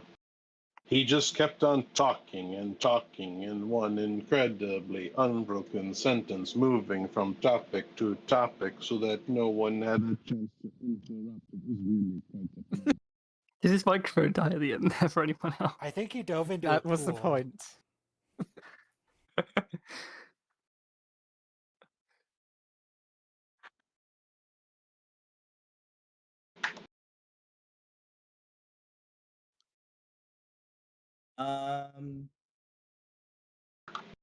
She looks like baby Una looks like the kid from Stranger Things who's in a coma. What? I don't remember the character's name because this is modern times where shows only come out every 7 years. But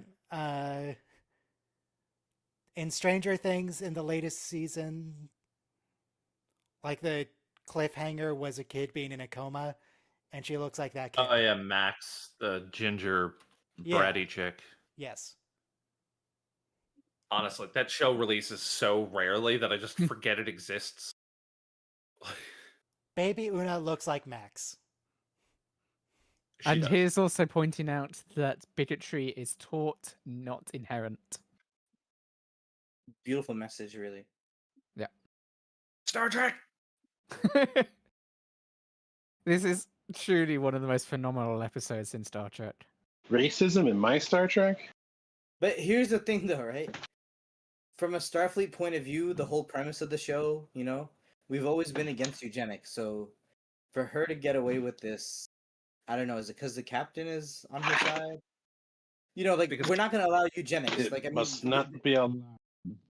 Well, the they same thing, make an exception for her because we'll find out in a minute. And also for Dr. Bashir. We kind of saw this episode already.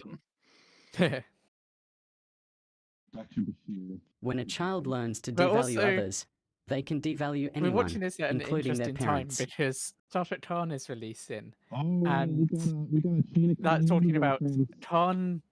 Remember, your microphone is broken. Yeah. Tarn was not actually that evil. No one can hear you, dude. Directly, but he took really, really bad actions, and what led him to do those actions. But even in the original episode of TOS, they talked about how there were no masters under his rule. He was quite a decent ruler. Just also did other things. So that is something which is established the first time we talked about Khan. Wow, so just we should all live under a benevolent dictatorship. That's not that's not the conclusion. It's just I have good that news for you here. Well, no, I don't actually. Just regular dictatorship, but you know, maybe it'll turn benevolent. We don't know. Hey, speak for yourself. I'm Canadian. Earview and I are not. You have my pity. You have my pity and my sympathy. The accent gave that one away. Well, I'm actually South African, so American and Canadian accents. There generally is only a couple of small differences linguistically. Yeah, so that one is more difficult. And so this particular metaphor about the Illyrian and non-Illyrian city is so many different things in history as well. I said earlier that there was a chain of command reference. Nope, you're gone again. I said earlier that. I did get the chain of command reference, but after that, you couldn't hear me. No. Yeah, you hear me now. Still, yes. For the moment. Okay. So it's a new earbud thing, and when I go around the corner, you guys can. Yeah. So I was gonna say, you can't tell the difference between American and Canadian, don't you know? That is Michigan. Congratulations, that's not Canadian. That's Michigan. We're gonna go over. No, that's Minnesota. Minnesota. We're gonna go over to. We're gonna go grab your toque. We're gonna go over to Timmy's and get some coffee. Yeah, there you go. That's Canadian. And here we are. Back to the episode. She's just said that she turned herself in. Una, you inconvenienced all of your friends so much. We have jobs to do, Una. We can't deal with this. Yeah, I was a little upset about this because basically you blew up the captain's spot, more than anything else. But the point is that she wanted to no longer master herself, master who she is. Fair enough, but I'm just saying though. And use her position. This is look. I'm not here to justify prejudice against anyone, right? But maybe genetically modified people, I still have that prejudice in my heart. But the idea is, right, they already took over the world as Supermen. They think they're better than us because they are better than us. And this is kind of like the steroid debate, right? Like, should baseball stars use steroids? I want to compete against people. I don't want to compete against somebody who's just going to have more muscle mass and bone mass than me. Well, they also shut down all genetic engineering, including that of being able to fix certain genetic diseases. Yep. And in terms of just having a better immune system, as these Illyrians do. Yeah, they're basically trawling for fish to try and capture one of them. They're destroying a fuckload of people's lives by banning genetic modification because they are terrified of a boogeyman. The problem isn't genetic engineering. The problem is that humans suck at genetic engineering. Yeah. All these other species, they do it fine. When we do it, we create evil dictators, and we create species that their immune systems are so good that they destroy everyone else's lives around them. Mm-hmm. They send active antibodies out into the air because they're just so powerful. But another. So they are X-Men's a better analogy too, right? All you need is a Magneto, and they're not wrong. They have powers. Oh, here we are. When did he learn it? But this is actually a trap. Sneaky lawyers. This guy reminds me of Babylon 5 because he's bald. The Jakar? Maybe. I've never actually seen the show. I've just seen a picture, and he reminds me of Babylon 5, bald eyebrow man. He's the Centauri guy.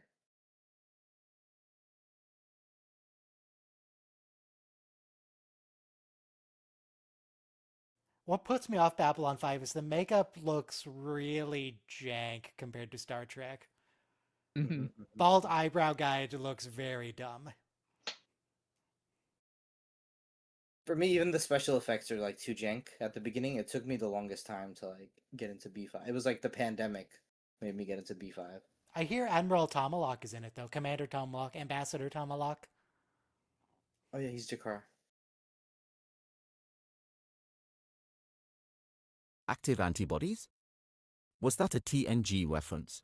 That was the episode where Dr. Pulaski was turning super old, and an entire starship grew old in 3 days and died. Because the genetically engineered children were being real weird with their immune systems. We don't talk about most of season 2 for a reason. Well, and then they cure old age with the transporter and never talk about it again, including in the episode where they need to cure young age. Mm-hmm. I bought a book a while ago that's a choose your own adventure Lower Decks book, where you play as a mariner, and in it you find out somebody who has effectively created a cure for death, and she's just using it to create someone over and over again to kill them over and over again. Rude.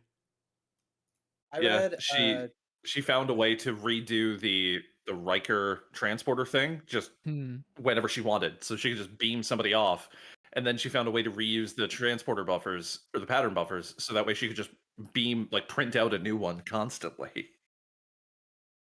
So it's like the Prestige. Kinda, yeah. Except at the end of the ship gets destroyed, similar to the Prestige, I guess, because the magic was also kind of lost at the end of that.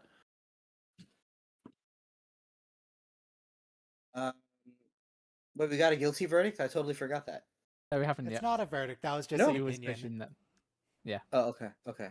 That was just him saying that was his final statement, closing arguments to say, charge her with all counts. Oh, sorry. I mean, say give guilty on all counts. You know, I read something really interesting. It says if you apply the law strictly all the time, that's basically the definition of hell. No, I don't like that they flashback because we literally just saw these. We're aware of what she said. We don't need to have it played back.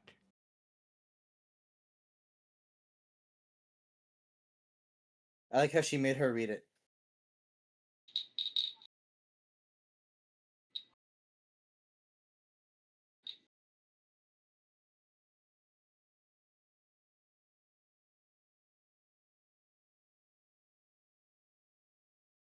So yeah, we are going with the sort of like she's one of the good ones, but no, this argument isn't that she's one of the good ones. It's just that she requested asylum and it was granted through the proper channels. Because she happens to have good friends in Starfleet that'll vouch for her.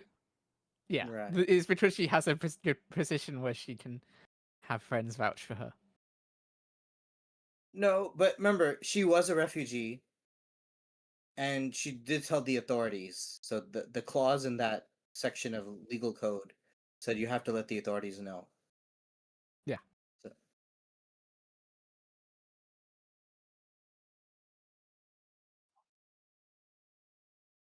I don't know. I'm still.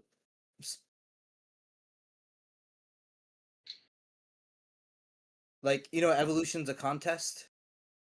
You know, we kind of won the race. With a grin on her face. I don't have to wake up hungry, right? There's like food in the fridge, so I feel like I'm winning. Okay, I don't know about all the other stuff, but I feel like I'm winning. It's surprising Pasak likes her after this because this would have a recording, and Patel just got a massive grin on her face. Yeah, she wasn't quite the asshole that like the Jag was in the Data episode. Who made Riker be the lawyer against Data's humanity. Yeah. And she couldn't wait a few fucking weeks. No, she had to just force him to go up and beat to death, like remove the arm of his friend and turn him off. Like, cunt. Whoa. Tell us how you really feel. She's a horrible this person. isn't Australia. No, it's Canada. No, yeah, but that's the thing that it's only a horrible word in the US. Yes. She tells Riker, if I feel like you're not doing a good job of prosecuting Data's he was the only senior officer in range. Mm-hmm. I don't care. Wait. I will automatically. Wait. She says I will automatically decide against Data in this case. That sounds I will super summarily illegal. rule against you. She can't do that. No, but it's don't let me it's catch you immoral. pulling punches. You know. The least she could have done is just wait a fucking. It was just a dude who was horny to take apart Data to try and make another one. That could have been delayed. Yeah. Maddox wanted to make sex dolls. Let's be honest. Yes, he wanted to make an army of sex dolls, which is not like valid. To let's kill him. Look, Kill there's a lot Maddox? of. I remember there's a real life expression. We the did problem kill with, Maddox. The problem with international law is that most of it hasn't been written yet. So, these things like eugenics and by the way, animals too. I mean, I remember we were debating a little bit earlier. But look, there's a difference between, for example, animal testing for important diseases to cure, and also animal testing for cosmetic reasons. Yeah. I think we can all say that cosmetic reasons is morally fucked up. It is. However, I cannot stop thinking. Like anytime I think about an animal being tested for cosmetic reasons, I just picture a rabbit in lipstick, and I know that's not what's happening. That is. You're thinking about Bugs Bunny and drag? What's wrong with you? Basically, yeah. Bugs Bunny in drag is just Bugs Bunny. Let's be real. We have to see if certain things are hypoallergenic. So yeah, we do put rabbits in lipstick. Bugs Bunny is gender comedic. Gender comedic. He's whatever gender is funniest at the time. Basically, yeah. No, I can't help but notice this council didn't like call a recess to debate or talk to each other. Right. This woman just stood up and made a decision on her own. You can't. What's the point of the other two people? Why are they here? They're all betazoids. They're having a chat. It reminds me of the Vulcan tribunal in Discovery when they do the scientific inquiry. You can just tell by their scowls whether they're sympathetic to the hero. Season 4, the Important DMA thing. is granted the request for asylum. That means they have legally acknowledged the bigotry and hate against Illyrians. True. Like their own bigotry and hate, which they walked in this room with. Which is important for getting rid of it, too. First step to taking care of a problem is acknowledging you have one. Yep. I like it. I really like. Everything went back to normal. We got a queer character. We added a great backstory. We added a great side character because she's a hell of a lawyer. Oh yeah. Bitch and code too. I love that. And she was clothing never was so on seen again. No, unfortunate. I do want to give There's still 2 seasons left of the show. Fair point. We need to see Captain 3, Angel I again. guess. No, sorry, just 4 and 5. And 6. We're supposed to be getting the 6th season, aren't No, no, we're not. No. Oh, okay. I thought it was. Oh no, that's my brain was glitching. It was 6 episodes of season 5. Never mind. Yeah. Right. But you know, my thing is also like because this character was like written out, like literally of the Star Trek pilot, basically, like had no name besides number 1. Yeah. Giving the character a queer backstory as well as an asylum backstory. I love it. They did a lot with her. Yeah, they didn't let her just. They didn't throw away that opportunity. And Illyrian is a new. Well, it's not new, but it's new after TOS. So she was not Isn't Illyrian basically in TOS, everything she didn't new exist. after TOS? What do you mean? My point is that she was not Illyrian in the original pilot episode, Right. but she's been since made Illyrian by Strange New Worlds. Yeah. Also, Illyrians are an existing species from Yes, Enterprise before Strange New Worlds, yes. who look totally different and have none of this genetic augmentation stuff. The province of Illyria is modern day Albania in the Roman Empire, so I like the name, by the way. Maybe the reason they look different is because of genetic modification. Ah. Probably. The original Illyrian, though, was like a Damar, by the way. Oh, cool. That's amazing. What? The actor Casey who plays Biggs. like a Damar who was married to Roxanne Dawson. What? Yeah. What? I love that look on her face because she clearly never expected to be in this room again. But I love that it explains why the character kind of disappeared because they had the genetically engineered backstory. We don't know why she stops being number 1. We'll find out in season 5 with Strange New Worlds. She just goes to another ship. Don't worry about it. She's gonna be fine. Everything's fine. Honestly, the thing I'm happiest the most about is in Discovery Season 2, she gets introduced. They do not call her anything other than number 1 until like the second last episode when Pike finally calls her name, which just means 1. Like, that is such a genius way of being able to explain why, like, no one really calls her name because they are calling her name. That was beautiful. I don't know why, but that made me really happy in a nerdy way, and I can't figure out why. Alright, so next week is 2 episodes that I don't recognize what happens based on the name. Tomorrow and tomorrow is... Oh, that's the one where they go back to the past with La'an and Captain Kirk. Yes, sir. And That gave is the Khan a episode gun. that nearly gave me a... Not quite Captain yet, Kirk. Yeah. Lieutenant Kirk. or Episode whatever. of The Toronto episode, they gave me a stroke because every time they turned the car around a corner, they transported 15 blocks. Don't worry about that. Oh, and then among the Lotus Eaters is the memory loss planet. Yes. Okay, those are two actually really good episodes. Yeesh. Depressing. Oh, we get Rigel though. Go Menagerie. Yeah, because that's that Rigel 4 that was whole like episode is a direct reference to the Menage. yes, or the yes. All right, thank you, Ryan. Thank you, chat. And, was I gonna say anything else about it? No, I think I'm done. No. Oh, I was gonna say Rigel.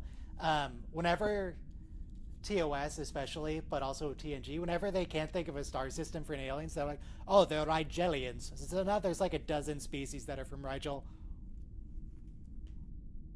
My guess is that there's like one star system that just has 17 planets. All of them, no matter what distance they are from the sun, happens to generate enough heat and warmth that they all have their own life, and they're all bitching at each other constantly. Big star, big system. Yeah. Basically, the star system version of Europe. We're just like a bunch of different nations that are all very close together. Well, I mean, to be fair, it could be like, let's say there's 4 gas giants in the system, but they've all got a huge amount of moons, and all of those moons are habitable, and they're all massive. Rigel 4 has 87 moons. Rigel 5 has 88. Fuck you. The number of moons that planets have in Star Trek is ridiculous. To be fair, there's some weird shit in space, so I'll let it go. Jupiter has like 96 moons. It's fine. But not a single one of them is habitable. As far as you know. Well, yeah, we don't know. Your dumb carbon-based only 4 of them are big enough to even be humans. properly round, but yeah. I mean, if you look at Saturn, like Titan could be habitable if it was in the habitable zone. Europa? Maybe the Ferengi would be very happy on Enceladus. You don't know. Well, we have tomorrow next week, which is a phenomenal episode. Creeps in this petty pace from day to day to the last syllable of recorded time, and all our yesterdays of light fools the way to dusty death. Run the Lotus Eaters, which is 167321476 Charlie 327897777. I feel like you missed some letters and numbers there. And then the week I'm 167321476 Charlie 3278977. Our charades is a fantastic episode that I'm going to miss. 732117888 lock. There you go. But I didn't want to waste that much time. The fun thing about memorizing that is no one will ever call you out. I don't know if you got it right, but I'm assuming you did. No, the problem is... As long as you get the 777, everyone will assume you got it right. Yeah, although I just don't put Charlie's the pause in there anymore somewhere, because for it's sure. too many numbers. Yeah, 167321476 Charlie 327897777 643 Tango 732 Victor 731178888 732476789764376 lock.